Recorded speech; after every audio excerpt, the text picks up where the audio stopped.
আসসালামু আলাইকুম। ৪ মাস আগে আমি আমার এই ইনকিউবেটরে অনেকগুলো হাঁসের বাচ্চা এবং মুরগির বাচ্চা উঠিয়েছিলাম।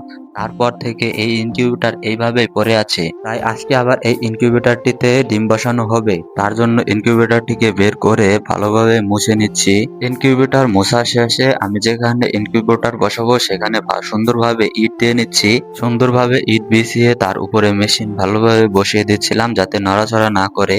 কারণ মেশিন নড়াচড়া করলে মেশিনের ভিতরে ডিমও নড়াচড়া করবে। মেশিন সুন্দরভাবে বসানো শেষে মেশিনের ভিতরে কাঠের গুঁড়ো দিয়ে দেই, কারণ এখন কারেন্টের যে অবস্থা তাই নিচের এই কাঠের গুঁড়িগুলি অনেকক্ষণ ডিমগুলোকে গরম দিতে পারবে। ১-২ ঘন্টার জন্য কারেন্ট চলে গেলে এতে কোনো সমস্যা হবে না ডিমে, যার কারণে এই কাঠের গুঁড়িগুলোকে ব্যবহার করছি।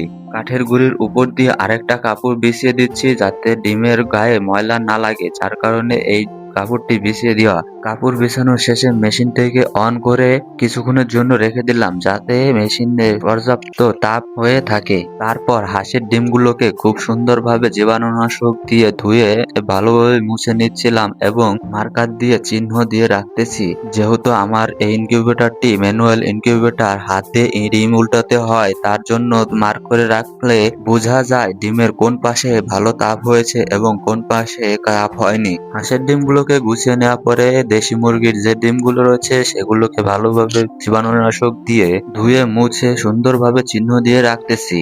আর হাঁসের ডিম দিতেছি ১৫টা এবং মুরগির ডিম দিতেছি হচ্ছে ১৬টা। ১ সপ্তাহ পরে আরো কিছু ডিম এই ইনকিউবেটরে বসাবো।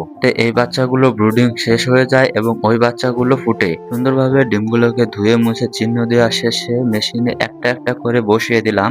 এক সাইডে মুরগির ডিমগুলোকে সুন্দরভাবে বসিয়ে দিয়ে অপর সাইডে হাঁসের ডিমগুলোকে সুন্দরভাবে বসিয়ে দিলাম এবং ফ্যানের পাশে একটা মিনি হিউমিডিফায়ার লাগিয়ে দিলাম যাতে আর্দ্রতা ঠিক থাকে। তারপর মেশিনের ঢাকনা লাগিয়ে রেখে দিলাম।